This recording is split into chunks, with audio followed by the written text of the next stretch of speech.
자, 9월 7일이고요. 오늘은 이제 CSS에서 어제 우리가 포지션까지 살펴봤어요. 오늘은 이제 배경 관련된 속성을 먼저 좀 소개를 할 겁니다.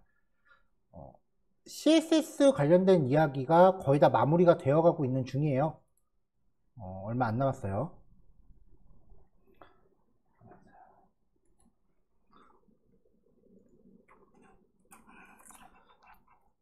자, 배경 관련된 속성은요, 어떤 태그한테 배경 색깔을 지정할 수도 있고 배경 이미지를 지정할 수도 있어요.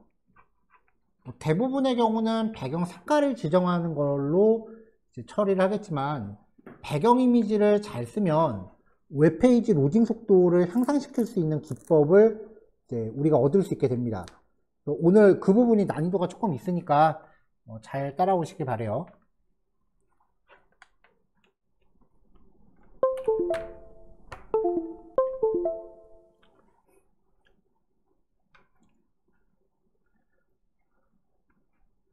자, 일단 배경 관련된 속성들부터 쭉 나열을 해볼게요.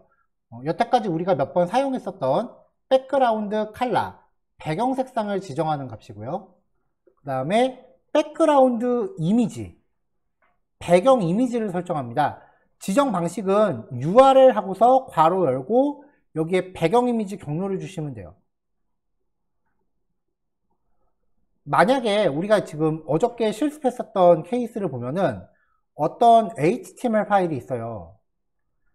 그리고 다른 CSS 파일이 있었죠. 이게 뭐 폴더 안에 들어있을 수도 있고요. CSS라는 폴더 안에 들어있다라고 치면 이 CSS 파일의 이름을 스타일이라고 가정해 봅시다. 그럼 HTML에서는 이 파일을 참조하기 위해서 CSS 폴더 밑에 style.css라고 표기를 할 거예요. 자, 그 다음에 이제 CSS 폴더랑 별개로 img라고 하는 폴더를 만들어 놓고 여기에서 a.png라고 하는 이미지를 사용한다고 가정을 할게요. 만약에 HTML에서 이 그림을 상대 경로로 참조한다라고 하면은 A 폴더 밑에, img 폴더 밑에 a.png 이렇게 표기를 하겠죠.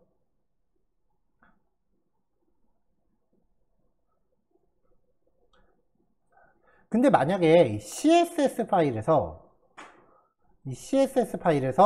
그림을 표기한다라고 하면 HTML이 기준이 되는 게 아니고 이 CSS 파일이 기준이 돼요. 위로 한 칸 올라가서 img 폴더 안에 a.png. 외부 CSS 파일에서 이미지 경로를 명시할 때는 HTML 기준이 아니라 CSS 파일 기준이 됩니다. 이게 좀 몇 번 직접 해보지 않으면 좀 헷갈리니까. 근데 몇 번 해보면 어렵진 않아요.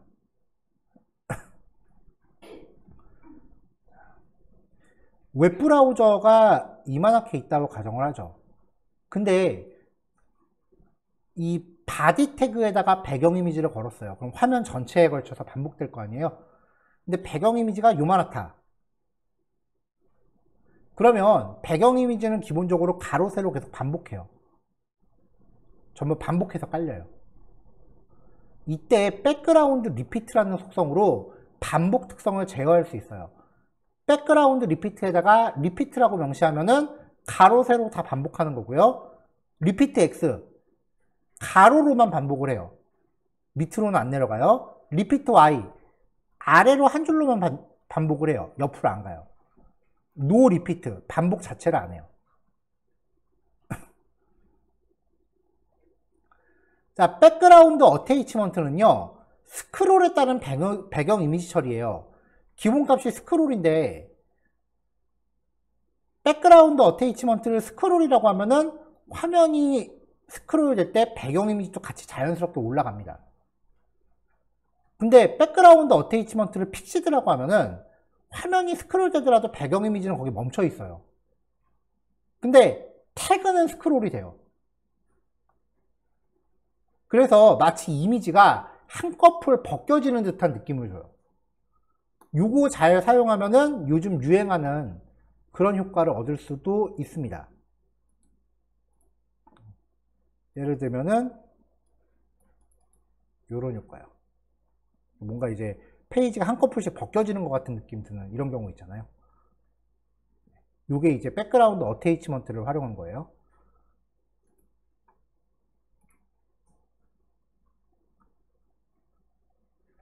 자, 그 다음에 이제 백그라운드 포지션. 배경 이미지의 위치예요. 어떤 태그가 있을 때 배경 이미지의 시작 위치를 레프트 탑, 여기부터 그려라. 아니면 라이트 보톰, 여기부터 그려라. 센터, 가운데부터 그려라. 뭐 이런 식으로 이제 위치를 지정해 줄 수 있고요. 픽셀 값으로 지정하는 것도 가능해요. 요게 좀 그 임팩트가 좀 있는 특성이니까 요거는 이따 별도로 설명을 할게요.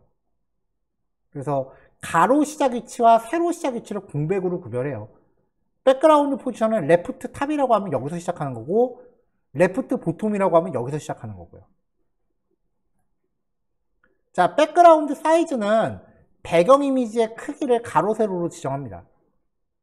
픽셀 단위가 퍼센트 단위 값, 픽셀 단위는 내가 주어진 딱 고정 사이즈, 퍼센트 단위 값은 박스 크기에 비례하는 거고요. 커버하고 컨테이너 어저께 img 태그에서 오브젝트 핏이라는 특성 보셨죠? 그거랑 동일한 특성들이에요.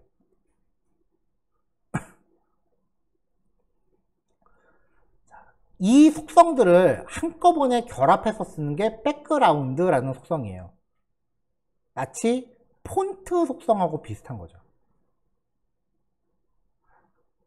위에서 나온 속성 값들을 공백으로 구별해서 일괄 명시하고요.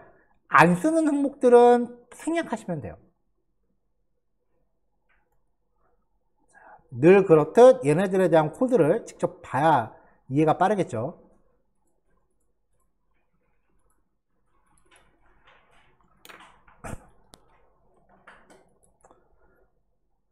자, 빈 웹페이지를 하나 준비했고요. 바디 태그에 적용되는 CSS를 준비했습니다. 지금 상황에서는 화면상에 아무것도 안 보이겠죠?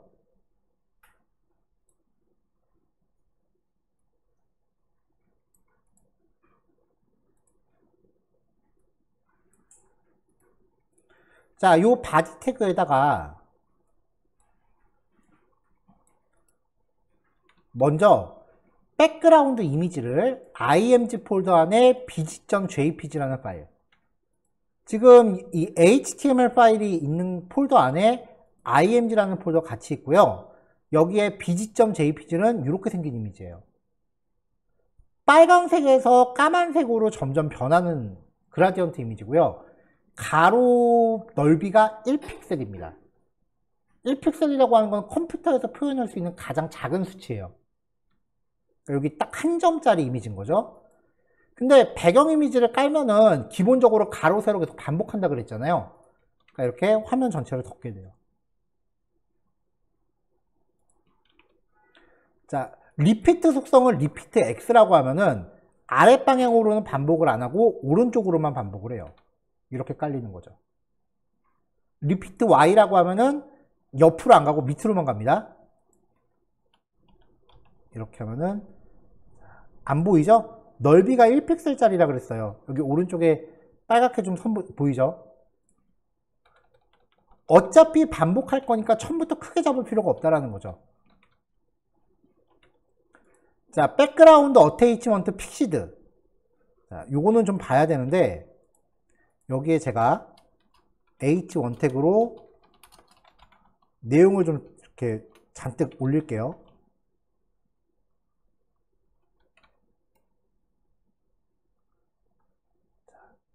자, 보통 배경 이미지도 이렇게 같이 스크롤해서 올라가요. 근데 백그라운드 어테이치먼트를 픽시드라고 부여하면은 내용은 스크롤돼도 배경 이미지는 이렇게 고정돼 있어요. 네, 요즘 이거를 활용하는 그 응용 페이지들이 많이 나오고 있어요. 자, 원상복구 할게요.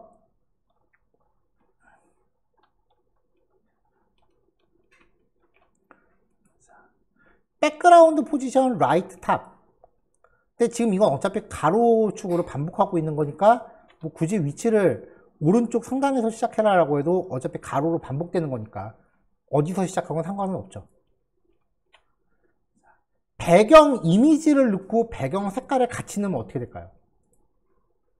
일단 색상이 밑에 쫙 깔리고요. 이미지가 그 위에 덮여요. 자, 일단 배경 색깔을 까만색으로 주면은 전체가 까말 거 아니에요. 여기다가 아까 사용했었던 빨간색에서 까만색으로 점점 변하는 그 이미지를 위에다 덮은 거죠. 네, 그러면 이제 페이지 전체가 자연스럽게 빨간색에서 검은색으로 변해가는 것처럼 보이죠.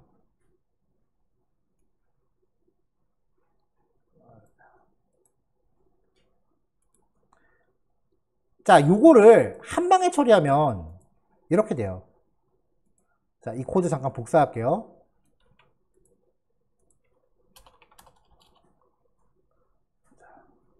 자, 주석은 일단 제거하겠습니다.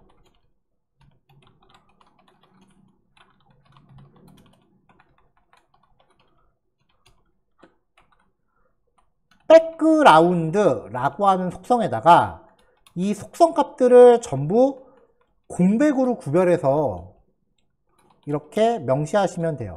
순서는 상관없어요. 이렇게요. 자, 밑에 건 잠깐 잘라볼게요. 네, 결과 똑같죠? 자, 순서는 상관없고 띄어쓰기로만 구별하시면 돼요.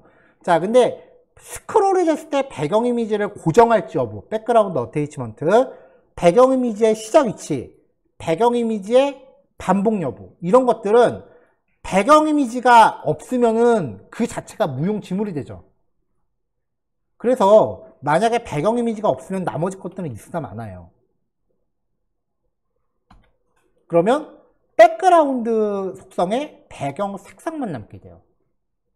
이렇게 그냥 까만색으로 나오는 겁니다. 이게 여태까지 우리가 접했던 예제에 혹시 눈치채셨는지 모르겠는데 앞에 예제들이요. 어떨 때는 백그라운드를 쓰고 어떨 때는 백그라운드 컬러를 썼어요. 그게 여기에서 기이네요. 그러니까 색상만 처리할 거라면은 백그라운드랑 백그라운드 컬러는 1도 차이가 없다. 그렇게 정리하시면 됩니다.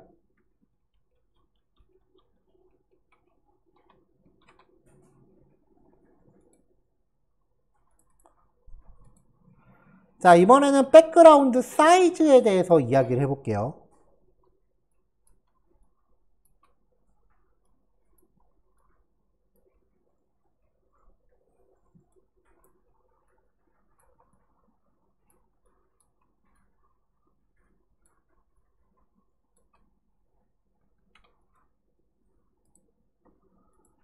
자, div 태그를 박스 1, 2, 3, 4, 5 다섯 개 놨고요. 각각 안에 h2 태그로 내용을 좀 넣어놨어요. 지금은 CSS 다 걷어냈으니까 별거 없죠.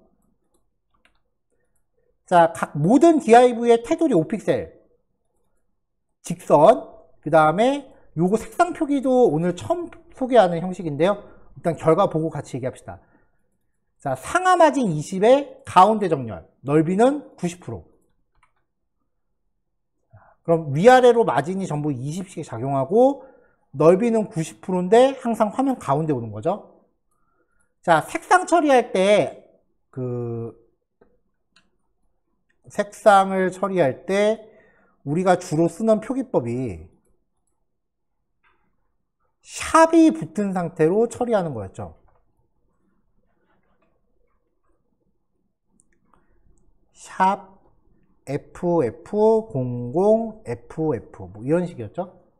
그래서 앞에 거 두 개가 빨강, 중간 거 두 개가 블루, 마지막 거 두 개가 그린이네요. RGB, 레드, 그린, 블루 이렇게 표기를 하는 거였어요. 그래서 각각의 자리는 0, 0부터 16진수 FF까지 표기한다. 이렇게 했는데 이거 표기 방법 뭐 굳이 일일이 그 색상별로 다 외울 필요 없고 구글에서 컬러 피커라고 검색하면 나오니까 그거 쓰시면 됩니다 라고 말씀드렸죠. 그 다음에 우리가 비주얼 스튜디오 코드에 그 컬러 하이라이트라는 거 깔아놨잖아요.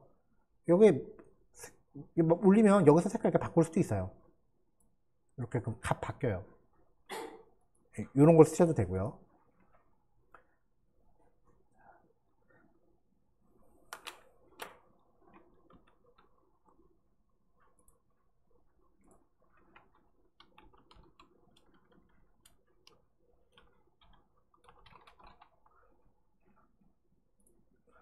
자, 제가 윈도우 그림판을 좀 실행을 해볼게요. 자, 여기서 색상을 내가 고르겠다라고 하면 윈도우 그림판 같은 경우 여기 빨강, 녹색, 파랑 여기가 색깔이 이렇게 숫자 값이 계속 변해요. 내가 원하는 색깔을 만드는 거죠.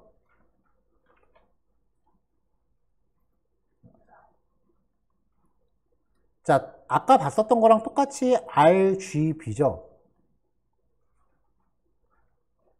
16진수 00부터 FF까지는 10진수, 우리가 일반적으로 쓰는 숫자 체계로 바꾸면은 0부터 255가 됩니다. 그래서 샵 FF0000 이게 레드예요. 얘는 10진수 표기법으로 바꾸면 255,0,0 이렇게 표기를 해요. 이게 윈도우 스타일이라고 보셔요. 10진수 스타일. CSS에서는 이 색상값을 RGB라고 하는 값에 괄호 넣고 표현을 해요. 그러니까 웹페이지에서 색상값 처리하실 때 어떤 방법을 쓰셔도 상관이 없어요.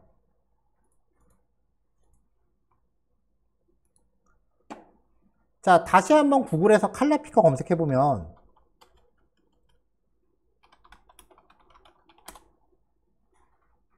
자, 여기서 원하는 색깔을 이제 선택할 수 있다고 말씀드렸죠.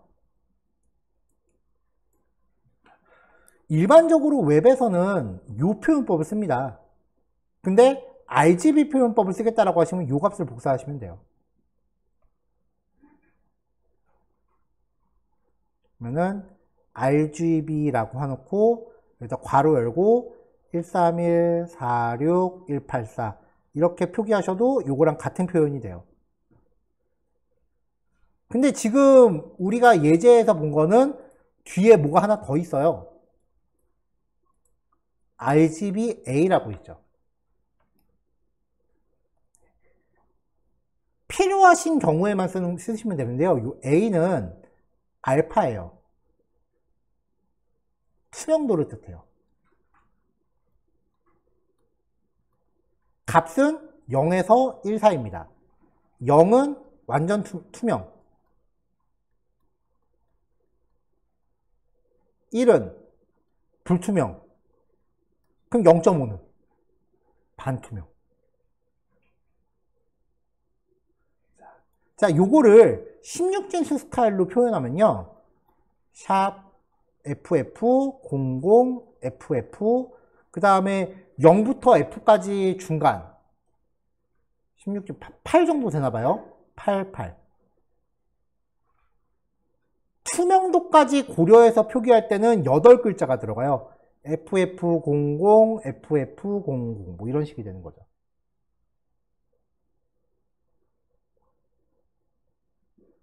근데 이게 8글자씩이나 들어가면 좀 보기 힘드니까 보통 저 같은 경우는 투명도를 처리할 때는 이 RGBA 스타일로 하고요. 투명도가 없는 색상을 처리할 때는 16진수 방식으로 처리를 해요. 근데 어떤 방식을 쓰시건 똑같은 거니까 본인한테 맞는 방식을 쓰시면 됩니다. 자, 다시 돌아가서요. 자, 지금 이 핑크색 테두리가 반투명으로 들어가 있는 거예요. 자, 높이는 130, 글자 색깔 흰색. 글자 색깔 흰색으로 되어 있으니까 지금 안 보이겠죠? 텍스트 섀도우. X축으로 0, Y축으로 1, 번짐 정도 1. 글자 이렇게 그림자 좀 줬고요. 글자 크기는 25, 가운데 정렬. 자, 이렇게 준비를 해놓고 마지막으로 패딩 탑 10. 위쪽에 여백을 좀 준 다음에 배경 이미지를 다 똑같이 깔았어요. 자, 메인 컨텐트 메인 컨텐트 BG 이렇게 생긴 이미지예요. 이게 이 각각의 div에 전부 배경으로 깔린다고요.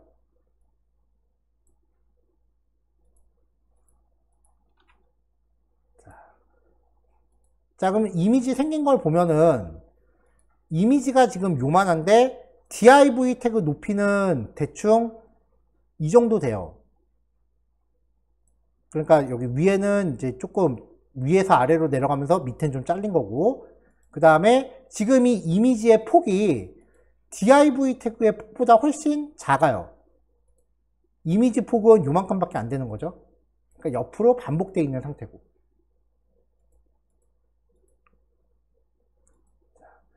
자, 맨 위에 있는 얘는 그냥 기본값으로 두고요. 비교 대상입니다. 박스2의 백그라운드 사이즈를 100%로 줄게요. 그러면 요만했던 배경 이미지가 가로축으로도 100%, 세로축으로도 100%. 그러니까 어떻게든 이 div 태그 사이즈 안에 표시를 해요.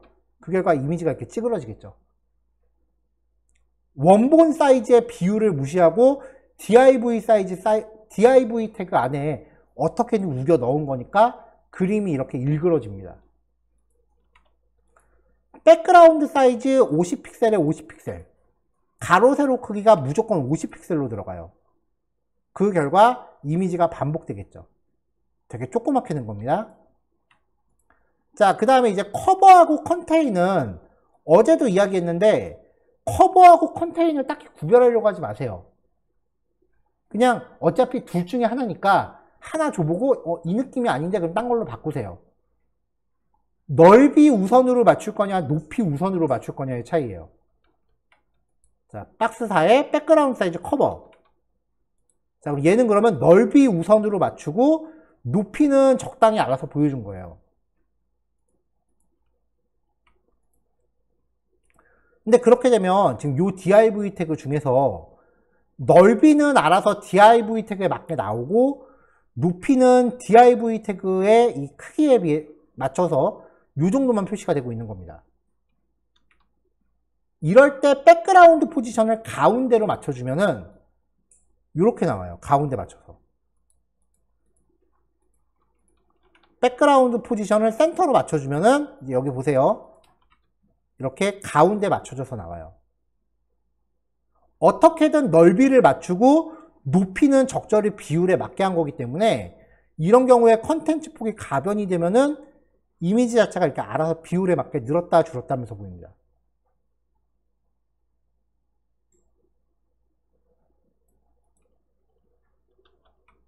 자, 마지막으로 백그라운드 사이즈 컨테인. 얘는 높이를 우선적으로 맞추고 넓이는 줄여요. 그럼 이제 모자란 공간은 이렇게 반복하면서 채워지게 되는 거죠. 대부분의 경우는 이 커버를 많이 써요. 자, 요게 이제 배경 이미지 관련된 특성들이에요. 자, 1, 2, 3번 3개 실습하시면 될 것 같아요. 요거 3개, 지금 7시 반이니까 3개를 이제 20분은 조금 긴데?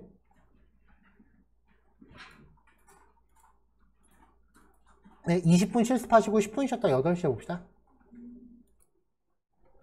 이번에는 백그라운드 어테이치먼트라는 속성에 대해서 좀 고찰해 보고자 해요.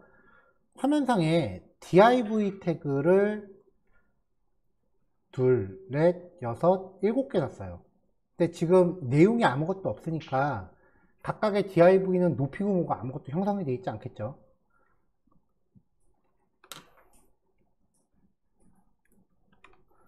자, 일단 바디 태그에 대해서 기본 여백을 없앴고요. 클래스가 섹션으로 되어 있는데 각각의 div 태그 높이를 640으로 잡아줬습니다. 강제로요. 자, 그러니까 이제 div 태그가 개당 높이가 640씩 잡히는 거죠.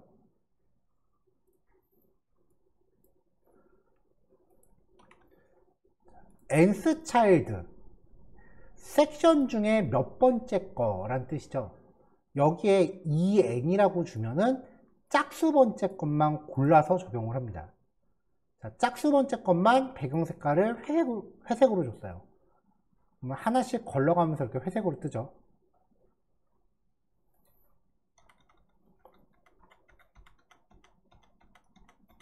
자, 화면을 좀 많이 축소할게요.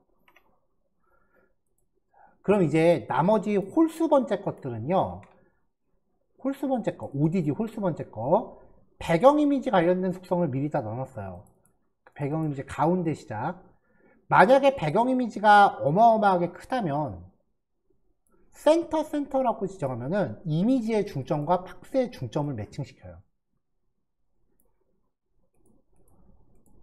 자, 사이즈 커버. 넓이를 우선적으로 맞추고 높이는 알아서 자르는 거죠. 반복 없고 어테이치먼트 픽시드. 스크롤 되더라도 고정되어 있는 거죠. 그 다음에 1번째 거에 배경 이미지 하나, 세 번째 거에 또 다른 배경 이미지, 다섯 번째 거에 또 다른 배경 이미지, 일곱 번째 거에 또 다른 배경 이미지. 이렇게 각각 이미지를 다르게 줬습니다. 어테이치먼트를 기본적으로 안 주고 시작하면 스크롤 되면 이렇게 같이 올라가요.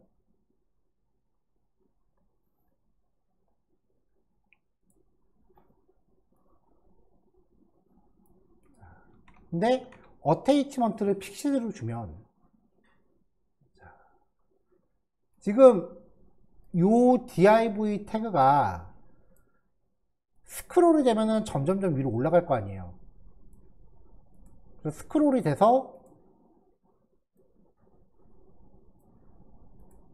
이 지금 화면상에 보이는 div 태그가 스크롤이 돼서 요만큼이 됐다고 치죠.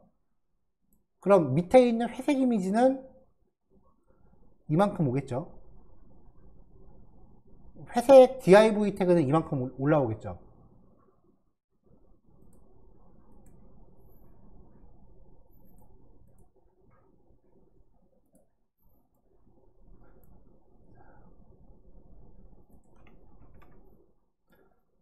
자, 요거를 스크롤 시켜서 지금 요 영역이 스크롤이 돼서 위로 이만큼 올라가고, 그 다음에 밑에 있는 이 회색 박스 영역이 스크롤이 돼서 이만큼 올라간다 라고 했을 때 백그라운드 어테이치먼트를 설정하면 배경 이미지가 그럼에도 불구하고 계속 똑같은 위치에 고정이 돼 있어요. 그래서 스크롤. 자, 회색 박스가 지금 여기 있는 거고, 그 다음에 원래 있던 div는 스크롤이 됐으니까 이 정도 위로 올라간 거잖아요. 그러는 동안 배경 이미지는 계속 고정되어 있는 거예요. 다른 데도 마찬가지죠. 그래서 이 어테이치먼트 효과를 사용하면은 마치 div 태그들이 움직이면서 이미지를 한 커플씩 벗겨내는 것 같은 느낌이 나요.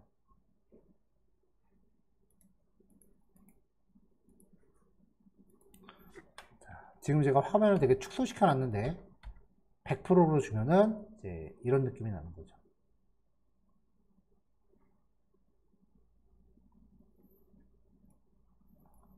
자, 요즘 웹페이지에서 굉장히 유행하는 방식이에요.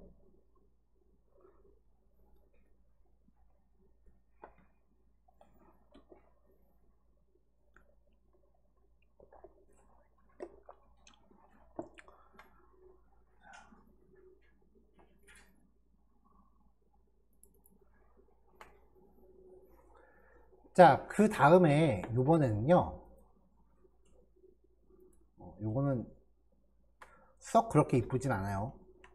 네, 이렇게 생긴 거예요.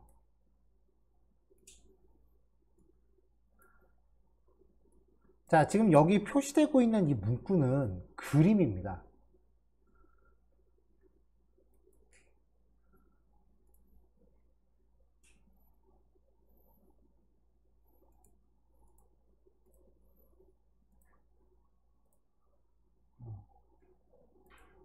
네, 요 이미지예요. 글자 같은 거를 이제 그림으로 처리하는 경우가 은근히 많아요.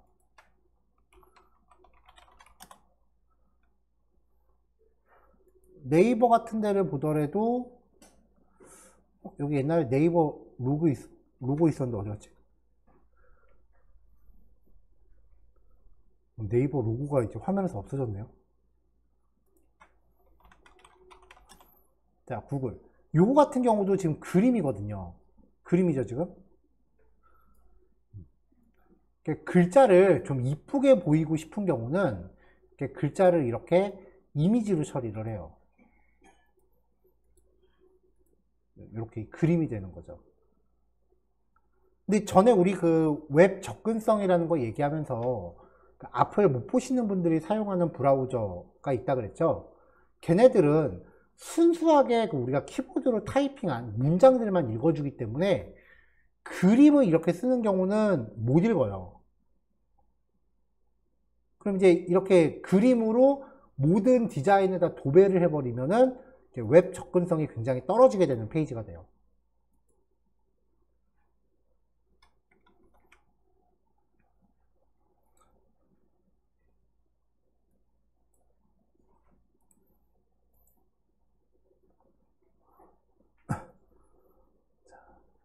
자, 그럼 이렇게 간단한 로고 같은 경우에는 img 태그에 alt 속성을 적용해 주면은 이 alt 속성이 스크린 리더가 읽어가는 문장이 됩니다. 그래서 그림 쓸 때는 alt 속성으로 요 이미지에 대한 문장을 꼭 같이 기입하는 습관을 들이세요. 이게 조금 귀찮아서 안 하는 경우 되게 많은데 중요한 값이에요.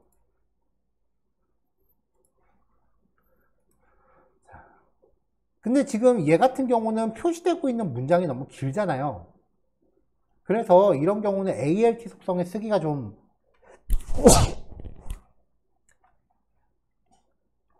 이런 경우는 alt 속성에 쓰기가 좀 너무 길어요. 근데 그렇다고 해서 이 그림을 그대로 넣기에는 스크린 리더 때문에 이 문장은 우리가 어떻게든 집어넣어야 되는 현상이라는 거죠. 자, 그리고 또 하나를 보면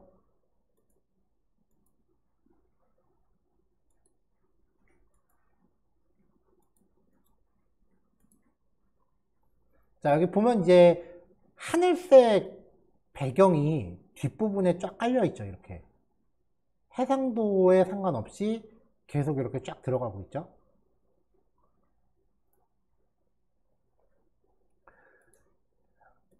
HTML 태그를 중첩해서 이렇게 사용을 했을 때 div 태그 안에 또 다른 div가 있다고 칩시다. 그럼 먼저 바깥에 있는 div에다가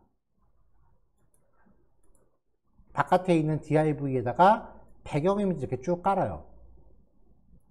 그리고 안쪽에 있는 div에다가도 배경 이미지를 또 깔아요. 그럼 우리가 봤을 땐 이미지 두 개를 겹친 것처럼 보여요. 그래서 HTML 태그가 중첩됐을 때 그 중첩 구조에 배경 이미지를 다 적용하면은 이미지 여러 장을 겹치는 것 같은 효과가 나요. 자, 그래서 여기서 이제 어떻게 응용하는지 보세요.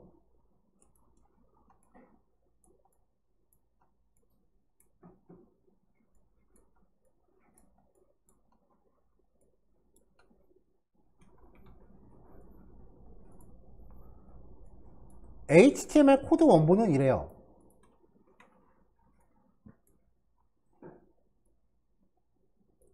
자, 분명히 스크린 리더가 읽어갈 수 있는 문장이 들어 있습니다. 자, 모든 태그에 대해서 일단 여백 없애고요. 이 서브 타이틀이라고 하는 영역에다가 가로축으로 가득 채우고 높이는 160. 이 160이라고 하는 거는 아까 그 이미지 높이에 맞춘 거예요. 그 다음에 배경 이미지를 가로로 하나 반복해서 깝니다. 이게 뭐냐면 요거예요. 하늘색으로 시작해서 흰색으로 끝나는 거. 이거를 가로축으로 반복해서 쫙 까는 거예요. 그럼 이미지가 반복되니까 이렇게 하늘색으로 영역을 다 맞추겠죠. 배경이기 때문에 늘었다 줄었다 해도 특별히 임팩트 없어요. 그냥 계속 배경으로서 역할을 충실히 합니다. 자, 지금 이 하늘색은 요 div 태그에 걸려 있는 거예요. 그 다음에 안쪽에 있는 이 h2 태그. 자, 여기에 아까 그 로고 같은 그림도 있었죠? 그 이미지 사이즈에 맞추고요. 가운데 정렬을 시킵니다. 그리고 여기에다가 배경 이미지를 깔아요. 배경 이미지니까 글자 뒤로 표시가 되겠죠. 말 그대로 배경이잖아요. 자, 그럼 여기서 이제 어떻게 쓰느냐? 우리 예전에 텍스트 인덴트라는 속성 배운 적이 있어요. 첫 줄에 대한 들여쓰기라 그랬죠. 30픽셀 줘갖고 지금 여기 30픽셀만큼 들여쓰기가 된 거예요. 보이세요? 위치 관련 속성은 마이너스 값을 줄 수 있다고 했습니다. 그러면은 플러스 값을 줘서 이렇게 들어가기 시작하면은 마이너스 값을 주면 밖으로 나가기 시작하겠죠. 마이너스 30이라고 주면은 밖으로 나가기 시작해요. 더 줘볼까요? 150. 밖으로 나가기 시작을 해요. 이렇게. 200. 이렇게. 마이너스 10,000픽셀을 주면 아직 해상도가 만짜리 모니터는 없어요.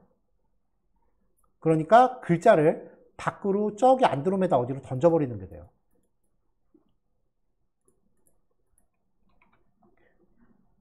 근데 이거는 CSS에 의해서 글자의 위치가 화면 밖으로 나가진 거지 이 텍스트 자체가 없어진 건 아니에요. 크롬 브라우저 개발자 도구에서 여기를 찍어보면 이 안에 문장은 여전히 들어있어요. 스크린 리더는 이걸 읽어갈 거예요. 그래서 배경 이미지와 텍스트 인덴트 속성을 같이 조합해서 쓰면 웹 접근성을 확보하는데 한 가지 그 기법이 됩니다. 되게 생뚱맞죠? 배경 이미지하고 들여쓰기를 조합했더니 이런 효과가 나오고. 그러니까 CSS가 이런 게 좀 많아요. 그러니까 되게 엉뚱한 속성들끼리 조합을 해서 생뚱맞는 결과를 만들어내는 거.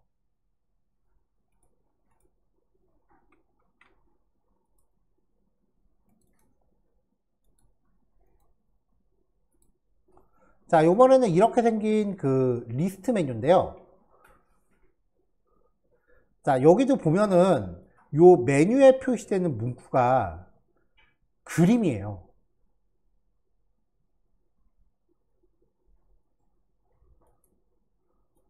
요즘은 크게 안 그런 것 같은데 예전에는 메뉴 웬만하면 다 그림으로 만들었어요. 이렇게 생긴 그림이고요. 그 다음에 배경이 지금 늘어나도 계속 가득 채워지고 있죠. 이거는 이렇게 생긴 이미지. 이거를 가로축으로 계속 반복해서 깐 거고요. 그 다음에 이 화살표가 지금 오른쪽에 붙어 있죠. 이렇게 생긴 이미지를 오른쪽에다가 맞춰 놓은 겁니다.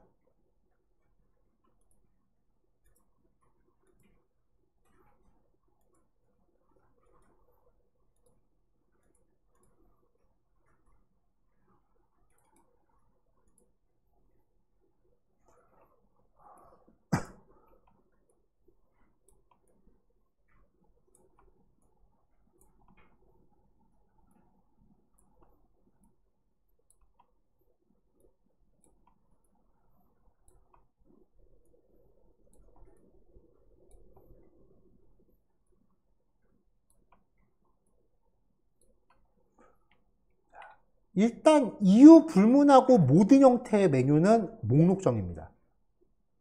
이거는 절대 불문율이에요. 메뉴 다른 태그로 만드시면 안 돼요. 이 목록정의 태그는 말 그대로 원래 책으로 치면은 맨 앞에 붙어있는 목차를 만들려고 나온 거예요. 웹사이트에서 목차의 역할하는 건 당연히 메뉴죠. 자, 메뉴는 다른 태그로 정의하시면 안 돼요. 자, 모든 태그의 여백을 없애고 목록정의 태그의 앞에 땡땡이들 없앱니다. 그러면은 따닥따닥 붙죠?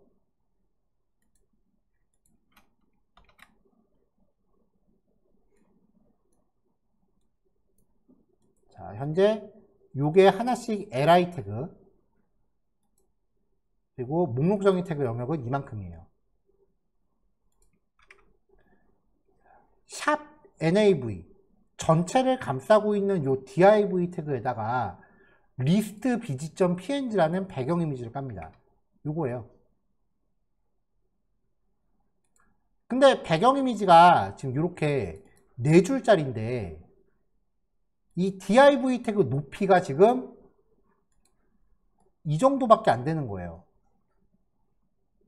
그러니까 이미지가 좀 잘려서 보이는 거죠. 이제 이 div 태그의 높이를 요 이미지 높이 값에 맞출 거예요. 이미지의 크기는 사전에 미리 측정을 다 해놓은 겁니다. 이미지 크기 확인하는 건 별로 어렵지 않아요. 여기 그림이 있다면은 속성 누르면은 자세히에 사이즈 나와요. 사진 크기.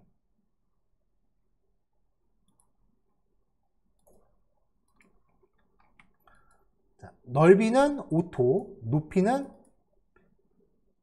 184. 이미지 크기에 맞춘 거예요. 이 div 태그의 높이가 이렇게 늘어나요. 이미지 크기에 맞게. 지금 div 태그만 높아진 거지 목록정의 태그는 여전히 이만해요. 자, 이제 이 ul 태그한테 배경 이미지 하나를 또 깝니다. 배경 이미지, 이번에 들어갈 배경 이미지는 menu.png 요거예요. 근데 지금 목록정이 요만하다 그랬죠. 여기다가 또 이미지 깔면 이미지가 잘린 거죠. 지금 이미지가 요만한데 이 목록 정의 태그 사이즈는 요거밖에 안 되잖아요. 그러니까 이 배경이기 때문에 자기가 표시된 태그의 영역을 벗어나지를 못하는 거예요. 자, 그래서 가로 가득 채우고 높이도 똑같이 184 그림 크기에 맞춰서 쫙 늘려주면은 배경 이미지가 온전히 다 보이겠죠. 자, ul 태그 사이즈 요만큼이에요. div 태그, ul 태그. 하지만 li는 여전히 하나, 둘, 셋, 넷 이렇게 텍스트만큼만 높이가 갇혀있죠. 자, 각각의 li 태그 요 한 줄의 높이를 측정해 봤더니 46이더라고요. 그래서 이렇게 키우면 li, li 높이를 넓혀준 거죠. 자, 근데 대충 이제 이쯤 되면은 이 한 줄을 다 클릭할 수 있을 거로 기대를 하는데 링크는 특별히 처리하지 않는 이상 글자 위만 클릭할 수 있다 그랬죠. 한 줄을 온전하게 클릭 못합니다 아직. 자, 요 li 태그 지금 4개죠. 이 li 태그한테 이번에는 listwrite.png 요거를 깔아요. 오른쪽에다가. 근데 4개니까 4개가 전부 이렇게 깔리겠죠. 자, 4개의 li 태그에다가 똑같은 배경 이미지를 EC에 똑같이 깐 거예요. 오른쪽에 이미지 들어갔죠. right center 오른쪽으로는 붙이고 세로축으로는 가운데.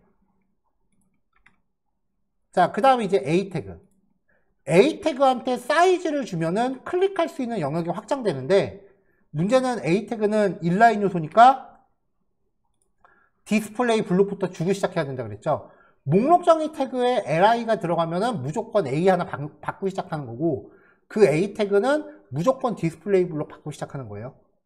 이거는 거의 절대 불문율이라고 보셔도 돼요.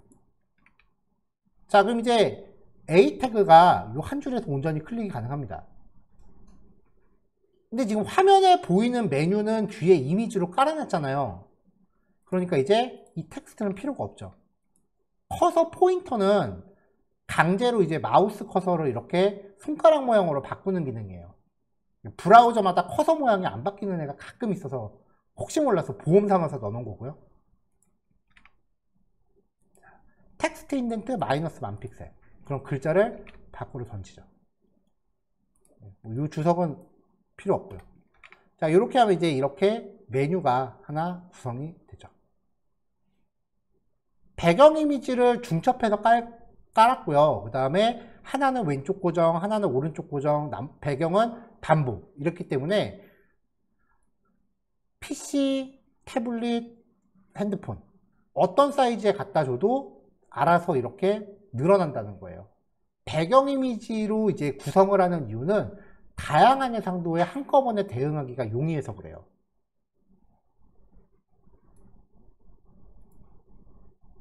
자, 근데 지금 이 예제를 보면은 HTML 태그를 중첩을 하고 그 중첩된 태그들 하나 다 배경 이미지 하나씩 깔아준 거잖아요. 그래서 이렇게 겹치는 효과를 준 거죠. 이게 최신 CSS는요, 조금 간략해졌어요.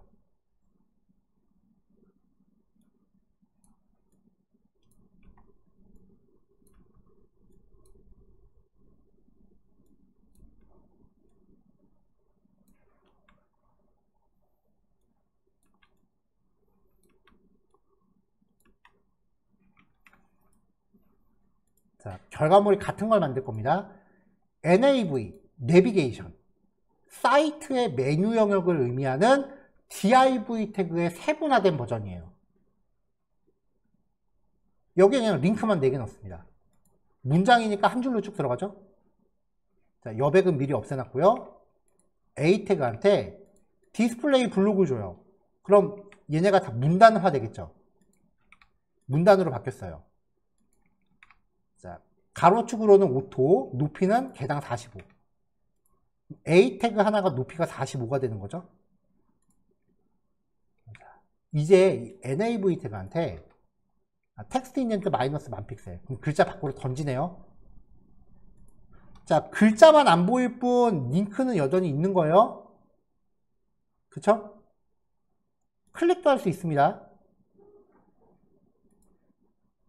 근데 여기서는 클릭해봤자 어차피 이동할 페이지가 없으니까 주소를 그냥 다 샵으로 줬어요.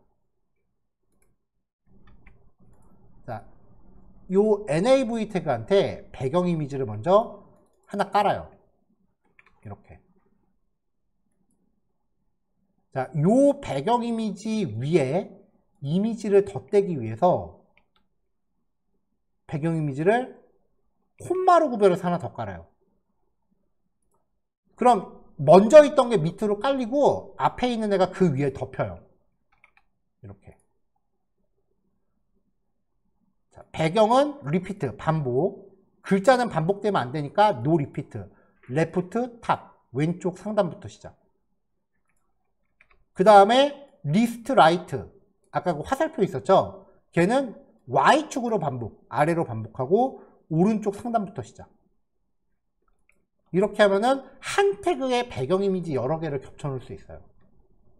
이게 그 CSS에서는 나름 최신 기술이긴 해요. 나온 지 거의 10년이 다 돼가긴 하는데 CSS랑 HTML이 그만큼 발전이 좀 더뎌요. 근데 아직 저는 이거보다는 아까 했었던 이게 좀 더 편하긴 한데, 왜냐면 이거 옛날 기법이라서 제가 원래 쓰던 거라서. 근데 여러분들은 가급적이면 같은 효과를 내는 거면 요거에 좀 정착을 하세요.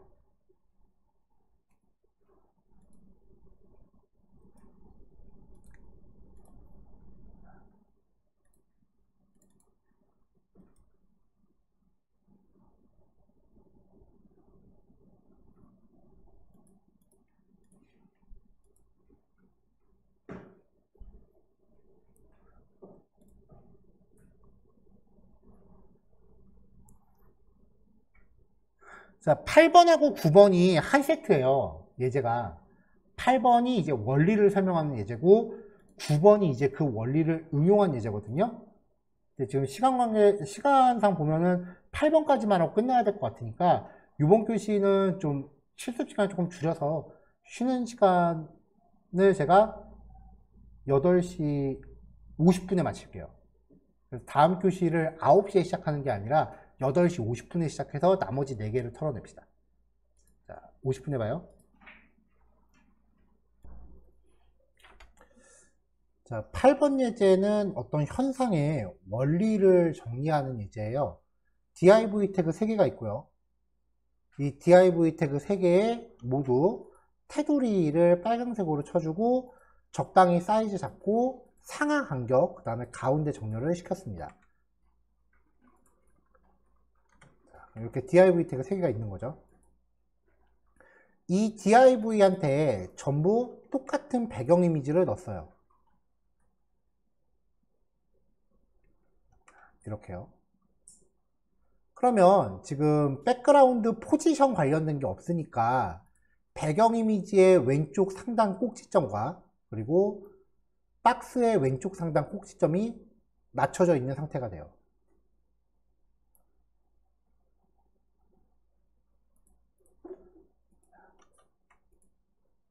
자, 만약에 박스2한테 백그라운드 포지션을 라이트, 보톰, 두 번째 거 요거예요. 이렇게 주면은 이미지의 오른쪽 끝과 박스의 오른쪽 끝이 맞춰지게 돼요.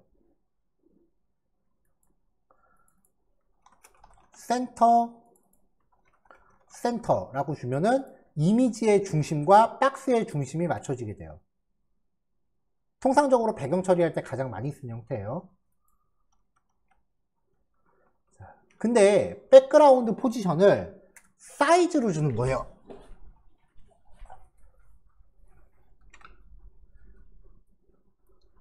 자, 이렇게 픽셀 좌표로 부여하면은 가로가 70이죠. 이만큼 70. 그 다음에 세로가 50이죠. 이만큼 50. 이만큼 떨어진 위치에서 이미지가 시작을 합니다.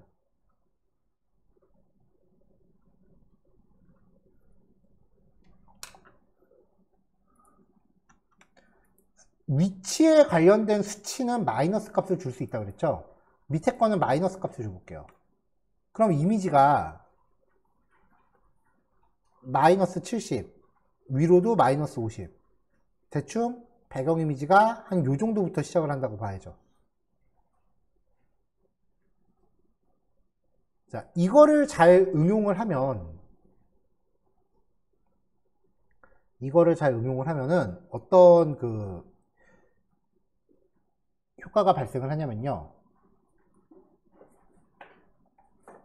이거 설명을 위해서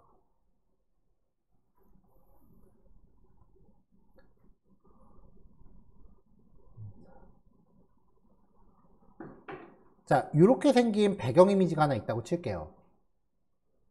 박스가 있다고 칠게요. 이만큼의 박스가 있는데 여기에 배경 이미지가 좀 큰 게 들어갈 거예요. 그러면은 배경 이미지는 기본적으로 이렇게 들어갈 거 아니에요. 근데 박스를 벗어나지는 못하니까 적당히 이렇게 보이겠죠. 자, 이 상태에서 배경 이미지의 위치를 마이너스로 주면은 자, 이따만한 이미지를 표시하면은 화면상에는 이만큼이 보이는 거죠. 박스에 맞춰져서.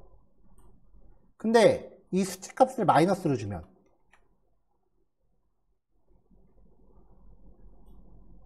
배경 이미지가 이렇게 밖으로 나가니까 화면상에 보이는 거는 이만큼이 보이게 되는 거죠. 커다란 이미지에서 표시되는 부분을 내가 조절할 수 있다는 거예요.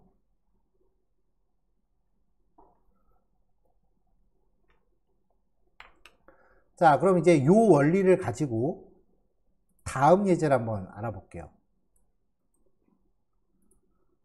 이렇게 생긴 아이콘 리스트거든요. 자, 아이콘으로 표시되는 이제 버튼 리스트인데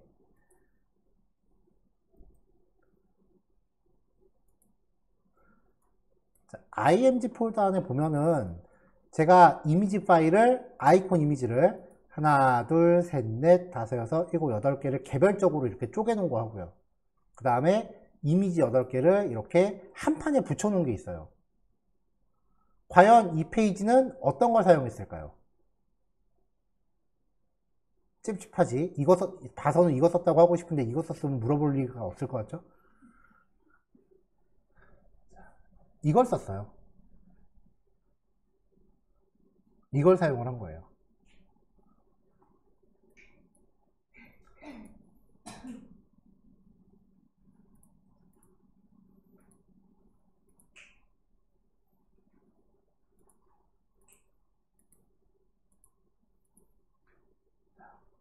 자, 박스의 크기를 요 아이콘 하나만 하게 놓습니다. 박스의 사이즈를요. 그리고 얘를 배경 이미지로 깔아요. 그럼 박스 크기가 아이콘 하나만 한 거니까 자, 지금 색깔로 칠해지지 않는 부분이 박스라고 생각하시면 돼요.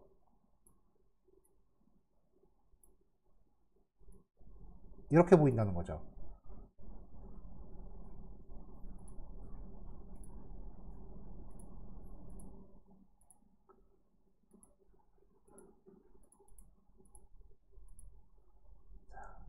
자, 지금 요게 div 태그 하나인 거예요. 거기다 배경 이미지를 깔면은 딱 이렇게 하나만 나오는 거죠. 여기서 백그라운드 포지션을 마이너스 값으로 주면은 얘가 점점 이렇게 밖으로 움직이기 시작할 거 아니에요. 그렇죠? 그럼 어느 순간 가면은 다음 아이콘에 맞춰지겠죠. 또 위로 올리면은 다음 아이콘에 맞춰지겠죠. 이런 식으로 이 안에서 백그라운드 포지션으로 이 그림을 옮기면 div 태그 안에 내가 표시하고 싶은 부분에 맞출 수가 있다고요. 이렇게 한 판 안에서 내가 원하는 것만 잘라서 보여주는 기법을 이미지 클리핑이라고 해요. 이게 원래는 옛날에 2D 게임 만들 때 쓰던 기법이에요.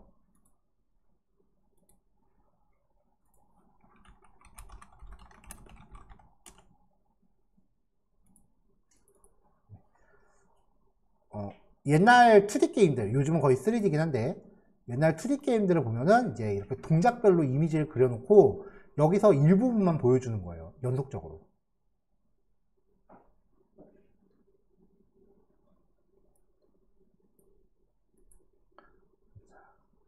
자, 요거를 이제 구현하는 과정을 볼게요.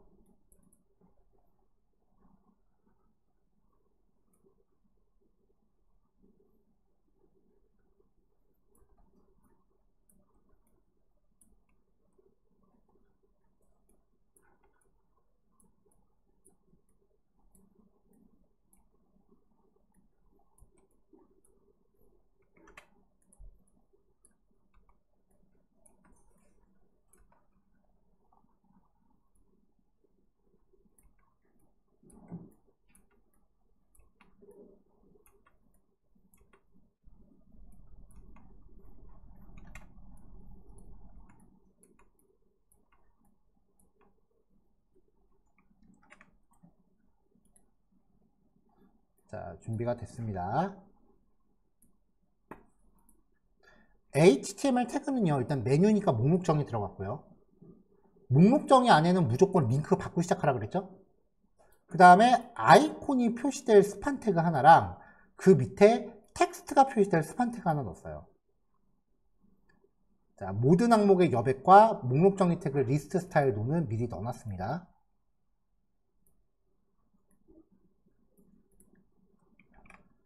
자, 이제 각각의 li 태그, 이 li 태그들한테 넓이를 25%로 줘요. 그럼 한 줄에 4개씩 넣겠다는 거예요. 높이는 96픽셀. 근데 지금 li 태그는 블록 레벨 요소니까 문단으로 구성되어 있기 때문에 사이즈 줘도 아래로 떨궈지죠. 근데 넓이를 보면은 25%로 했으니까 요 파란색 요 정도만 잡혀 있는 거예요. 이 상태에서 이제 뭘 하겠어요? 우리가 잘 아는 커서 포인터는 마우스 올렸을 때 이렇게 손가락 바꾸는 거고 플루트 레프트. 그럼 이제 얘네 갖다 테트리스 하겠죠. 25%씩이니까 쌓고 하면 4개 쌓으면 꽉 차겠네요. 그 다음은 밑에 줄로 가겠죠. 이렇게. 자, 25%라고 했으니까 화면이 길어도 알아서 25%입니다. 근데 이거는 좀 아이콘 리스트인데 아이콘은 요만하게 나올 텐데 여기 옆에까지 허옇게 클릭하면 좀 그렇잖아요. 그래서 그 안에 있는 A 태그한테 일단은 사이즈 줘야 되니까 디스플레이 블록. 목록 안에 있는 A 태그는 무조건 디스플레이 블록 갖고 가세요. 벌써 한 4번은 강조했어요. 자, 사이즈를 넓이 75, 높이 81. 적당히 하나 아이콘 버튼 클릭할 만큼 잡은 거예요.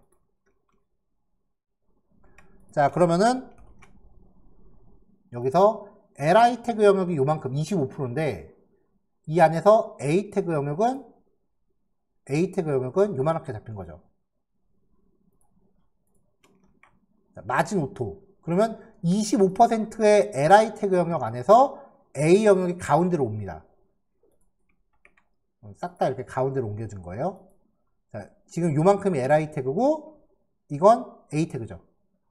25% 영역 안에서 가운데. 위쪽에 여백을 줘서 살짝 공간을 만들어 놨어요. 위쪽에. 그리고 글자는 적당히 꾸며줬습니다. 자, 그 다음에 이제 점 아이콘. 아이콘 하나가 배경으로 깔릴 만큼 사이즈를 줘야 돼요. 스판 태그니까 인라인 요소고 사이즈 주려면 무조건 디스플레이 블록 박아야 돼요. 자, 아이콘 하나만큼 사이즈를 줬어요. 그러면 여기 지금 56에 56짜리 아이콘이 하나가 들어갈 자리예요. 자, 여기다 전부 똑같은 배경 이미지를 깝니다. 자, 지금 여기 깐 icon.png는 요거예요. 근데 이미지가 지금 출력되고 있는 스판 태그가 가로 56, 세로 56이니까 요만큼만 나오는 거죠. 자, 이 상태에서 마진 오토, 아이콘도 가운데 정렬, 텍스트 들어가는 것도 디스플레이 블록 위드스 오토 가득 채우고 글자 가운데 정렬. 글자하고 아이콘이 너무 붙어 있는 것 같으니까 상단에 여백 조금 줘서 살짝 떨어뜨렸어요. 이제 첫 번째 아이콘은 움직일 필요가 없으니까 백그라운드 포지션을 0, 0 움직이지 말란 소리죠. 첫 번째 거는 그대로 있고요. 두 번째 거는 이게 그림에서 측정해 보니까 개당 58씩 움직이더라고요. 마이너스 58 다음 걸로 바뀌죠. 이런 식으로 아이콘 하나만큼씩 계산해서 쭉 다 당겨주면 이미지 하나로 이렇게 들어가요. 아니 그냥 img 태그를 쓰면 되지 뭐하러 이런 거래. 그쵸? 자, 혹시 그림을 실수로 메모장으로 열어본 적 있어요? 자, 아이콘 이미지를 제가 메모장에다 넣을게요. 하나 또 넣을게요. 두 번째 또 다른 아이콘 무작위로 선택해서 넣겠습니다. 두 개만 넣고 비교할게요. 얘네는 그림이기 때문에 내부 데이터는 이진수로 돼 있어요. 메모장으로 열리는 파일이 아니라고요. 이렇게 나올 거라고. 이거 함부로 수정하면 그림 깨져요. 자, 근데 그래픽 데이터니까 대충 뭐 이렇게 우리가 알아볼 수 없는 형태이겠거니라는 거는 알겠는데 뭔지는 모르겠지만 읽을 수 있는 내용이 좀 들어있단 말이죠. 그쵸? 모든 파일은 자신의 본체 말고 자기 스스로를 설명하는 데이터를 갖고 있어요. 그거를 이제 메타데이터 혹은 헤더 데이터라고 불러요. 보통 이제 메타라는 말이 붙으면은 본체를 설명하기 위한 보조적인 역할을 하는 거라고 보시면 돼요. 그림에 붙어 있는 이 데이터들은 어떤 역할을 하느냐. 예를 들면 저거예요. 여러분들 혹시 그 스마트폰이나 아니면 디지털 카메라로 사진 찍었을 때 혹시 그런 거 보신 적 있으세요? 언제 찍었고 어떤 기종으로 찍었고 그런 정보들.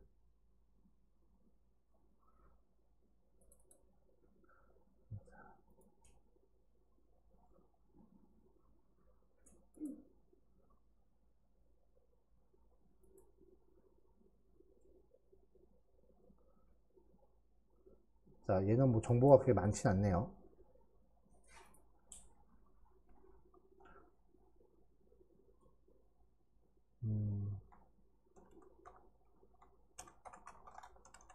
아무거나 검색해서 이미지를 다운받아 볼게요.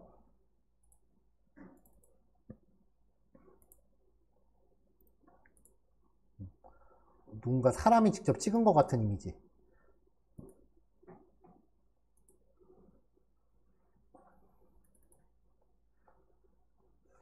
이게 정보가 들어있을지 모르겠는데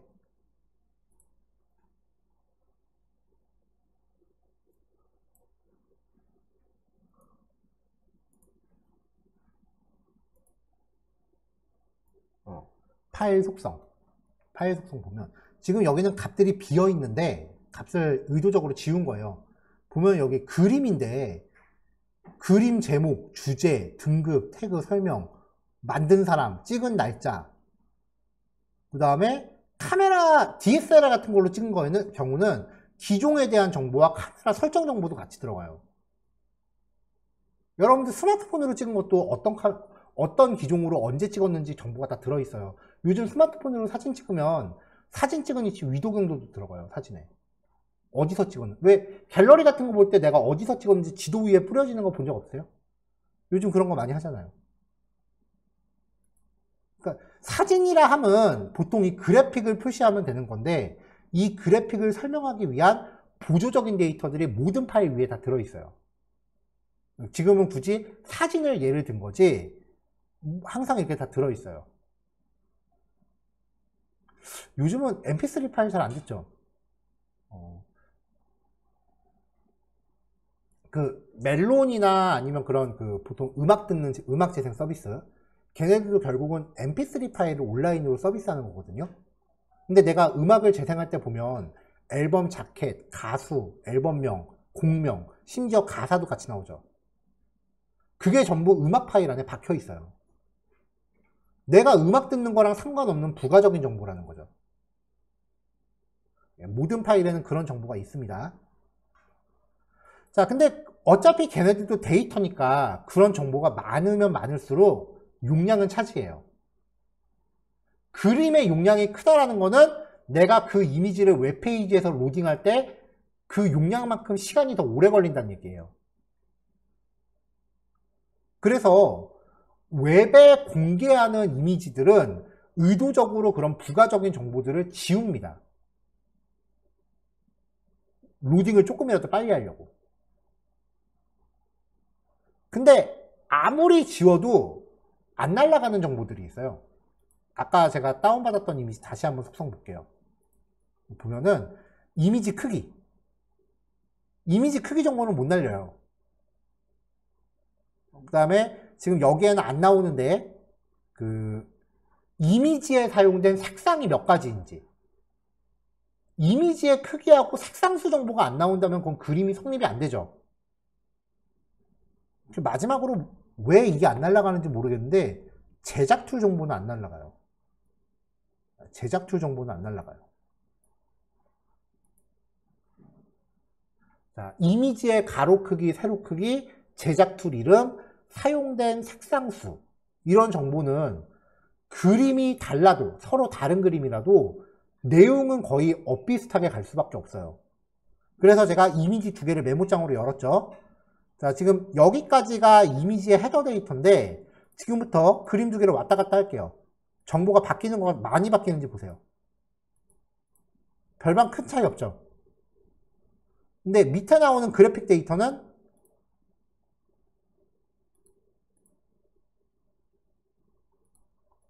이건 아주 확 바뀌죠. 서로 다른 그림이니까.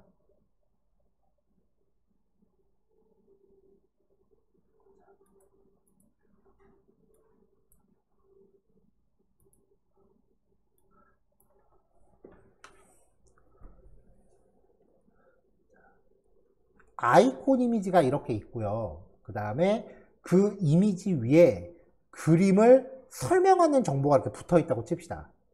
모든 정보는 저마다 용량을 차지합니다. 그래서 계산하기 편하게 얘를 5라고 치고요. 밑에를 45라고 칠게요. 그래서 딱 아이콘 이미지 하나의 용량을 50으로 산정하겠습니다. 자, 만약에 아까 예제에서 각각의 개별적인 이미지로 아이콘을 작업했다면 다 이렇게 가겠죠. 50, 50, 50 해서 총 8개가 들어가겠죠. 그럼 웹페이지에 들어가는 이미지의 용량은 400이 될 거예요. 그렇죠?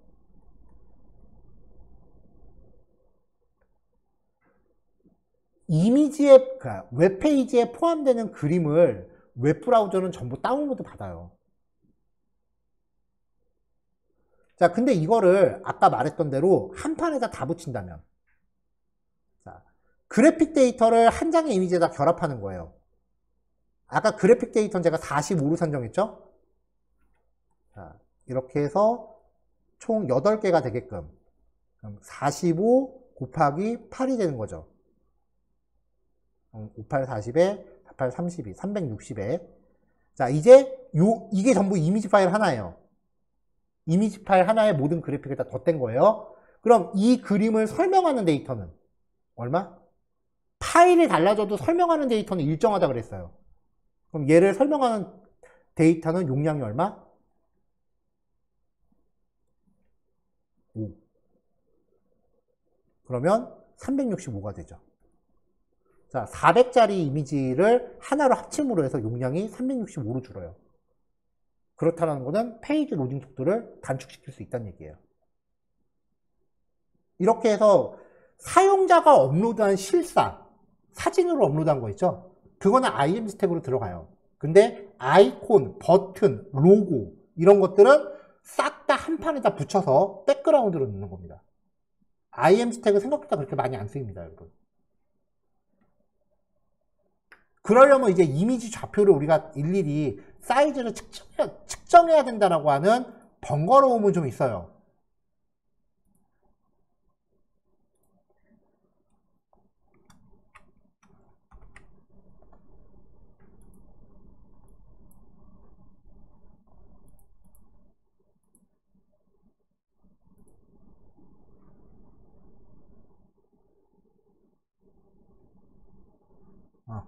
우리나라 사람들 특징.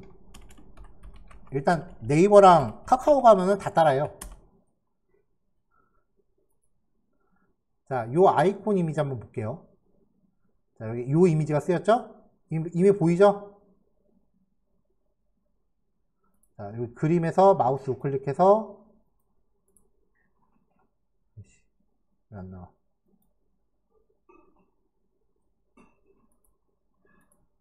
요 그림 주소를 복사해서 브라우저에 같이 넣어볼게요. 자, 다운로드가 됐네요. 네이버는 이렇게 작업합니다, 여러분. 이미지는 싹 다 한 판에다 붙이고요. 그 다음에 백그라운드로 딱 요만한 박스 만들어서 백그라운드 포지션으로 이동해서 넣는 거예요. 네. IMG 태그 남발하지 마세요. 실사 같은 거 넣을 때, 게시판에 사용자가 업로드한 이미지들, 그런 거 넣을 때만 쓰는 거예요.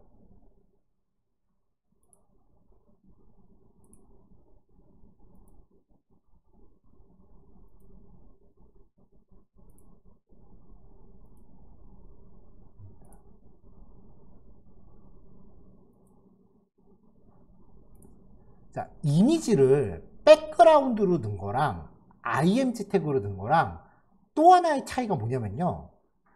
지금 이 아파트 사진은 IMG 태그인 것 같아요. 어떻게 하느냐?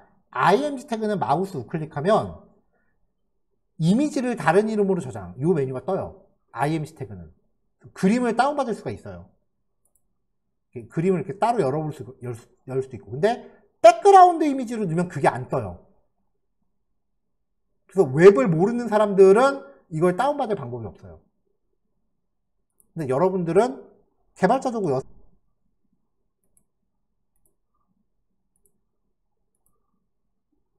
개발자 도구에서 이렇게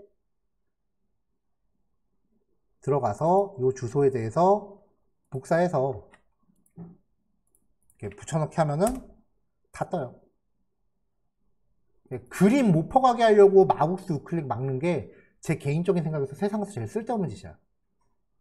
웹은 못 막아요, 코드를. 아는 만큼 뚫을 수 있어요.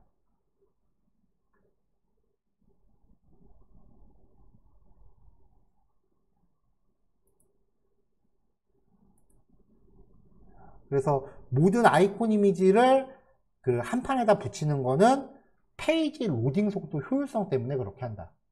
물론 여기서 돈 얘기도 들어가기는 해요. 근데 그 얘기는 조금 지금 할 건 아닌 거고 나중에 자바스크립트 할 때 이야기하도록 할게요. 자, 나머지 두 개입니다.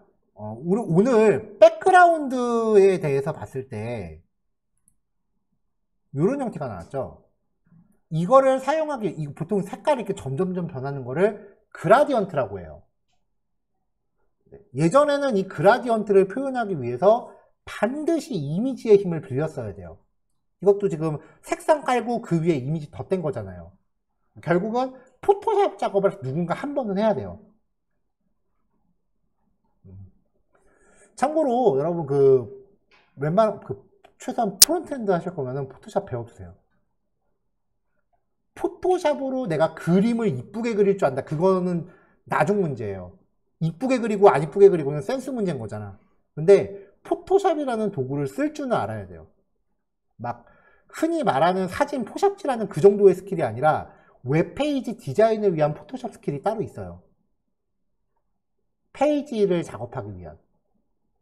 그래서 포토샵 같은 거는 굳이 학원 안 다녀도 그냥 책 하나 사서 그냥 따라 하면은 되니까, 책하고 유튜브 같은 거 보고 따라 하면 되니까 웬만하면 포토샵은 해도 돼요. 제 개인적인 지론인데 개발주의 필수 덕목 중에 하나가 포토샵이에요. 특히 프론트엔드는. 왜냐면은 이미지 같은 거 다룰 일이 굉장히 많아요. 디자이너가 작업해준 이런 이미지 같은 거 다룰 일이 되게 많은데, 이미지의 가로 세로 크기를 잰다거나 아까처럼 백그라운드 포지션으로 이동할 좌표를 잰다거나 여기에 사용된 색상이 뭔지 확인한다거나 그런 거 하려면 포토샵이 있어야 되거든요. 웬만하면 포토샵은 시간 내서 좀 익혀놓으세요. 자, 다시 돌아와서 전에는 이제 이런 걸 하기 위해서 반드시 이미지의 힘을 빌렸는데, 이제는 CSS의 백그라운드 속성만으로 그라디언트가 적용이 가능해요.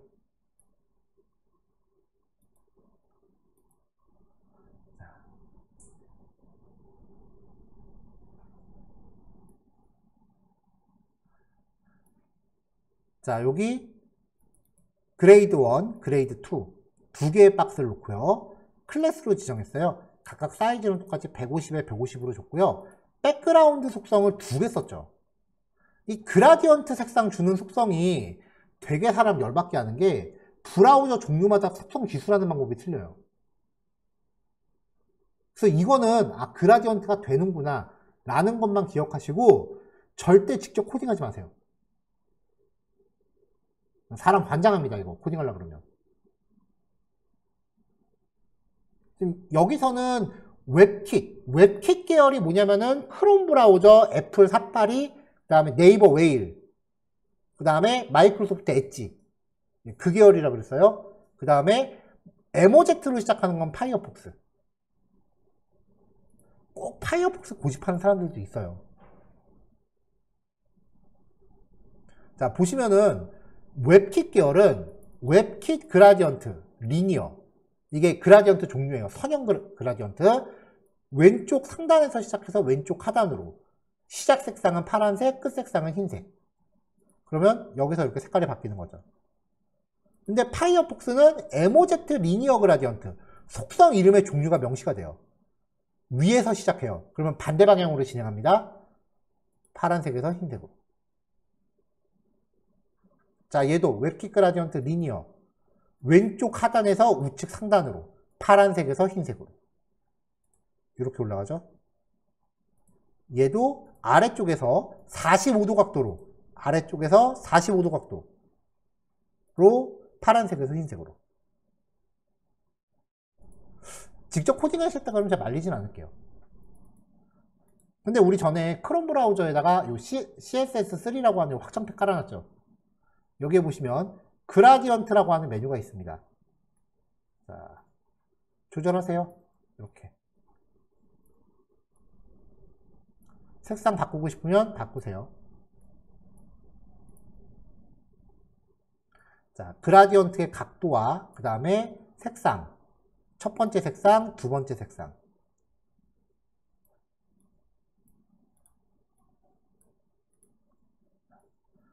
만약에 색상이 이렇게 두 가지만 바뀌는 게 아니라 중간에 뭔가 하나 추가하고 싶다, Add 스텝 누르시면 돼요. 그러면 색상 하나를 더 넣을 수 있어요.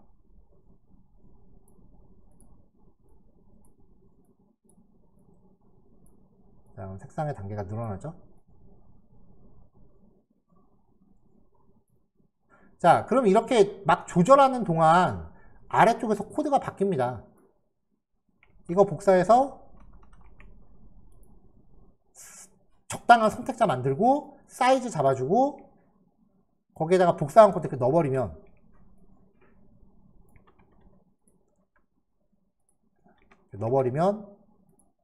색깔이 그렇게 바뀐다는 거죠.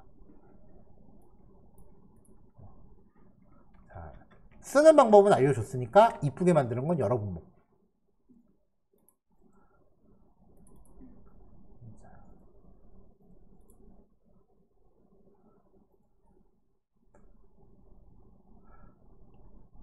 자, 마지막 타이틀바 예제는요, 배경에서 우리가 사용했었던 기능들을 다 응용을 해본 거예요. 여기 보면 위에 타이틀바, 이 타이틀바가 살짝 입체감을 좀 의도했어요. 배경의 그라디언트를 잘 활용하면 입체감을 만들 수 있어요.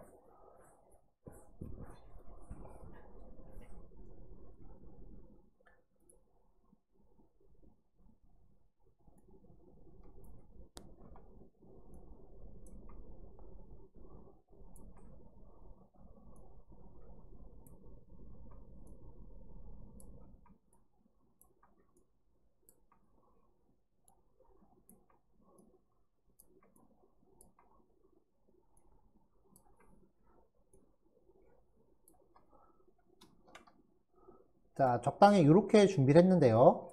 전체 사이즈를 잡은 컨테이너 안에 헤더, 타이틀바 영역이고요. 그리고 섹션 안에 메뉴를 넣었는데 요거는 아까 8번 예제 HTML 코드 재사용했습니다.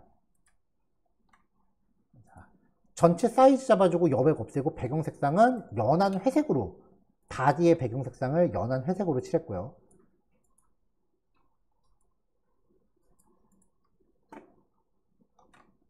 자, 타이틀바 영역, 헤더 영역이죠. 여기에 넓이 100%, 높이 40. 그 다음에 보더 보톰, 아래쪽 테두리를 약간 진한 회색의 직선으로 하나 그었어요. 여기죠. 여기에다가 이제 백그라운드랑 백그라운드 이미지랑 똑같아요. 배경 그라디언트는요. 이거는 지금 크롬 브라우저용이에요. 웹킷 리니어 그라디언트. 상단에서 8% 정도 되는 위치에서 시작을 해서 74% 되는 위치까지. 그러니까 보통 색상이 변한다라고 하면 이렇게 끝에서 끝으로 가는 거로 생각을 하는데 중간에 시작해서 중간에 끝나면 이렇게 되면은 이게 살짝 이렇게 커브처럼 보여요. 포토샵으로 버튼 같은 거 디자인 하시는 분들은 많이 이거 쓰시는데 저도 이거 그냥 물어서 한 거니까 넘어갈게요. 그러면 이렇게 백그라운드가 깔리고요. 포지션 픽시드. 스크롤도 안 움직인다 그랬죠. 자, 위치 상단 고정, Z 인덱스 만을 줬어요. 타이틀바니까 일단 제일 위에 떠 있어야 될 거 아니에요. 자, 이렇게 되면은 밑에 있던 애들 어디 갔어? 포지션 픽시드를 주면은 주변 애들이 얘가 있는지 모르니까 뒤로 가서 숨는다 그랬죠. 그러니까 이거를 다시 원래대로 보정해 주려면은 일단 이 텍스트부터 글자 색깔 흰색, 사이즈 20의 폰트. 이 헬베티카라고 하는 폰트가 윈도우에는 없어요, 사실. 맥하고 아이폰 기본 폰트예요. 자, 텍스트 섀도우 가운데 정렬. 네, 그림자 좀 줬고요. 그 다음에 포지션 렐라티브. 현재 위치 기준으로 위에서 아래로 10. 살짝 이렇게 내린 거죠. 자, 지금 이 타이틀바의 높이가 45입니다.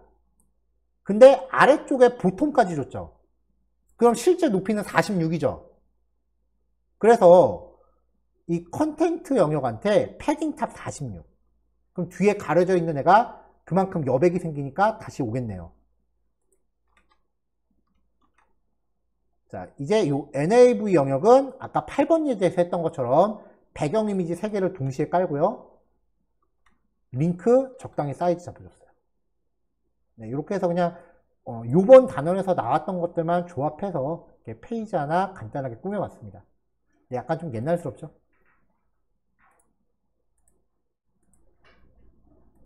자, 오늘 요거까지 마무리하시면 되고요. 실습 끝나시면 시간을 구애받지 말고 자리 정리하시면 돼요.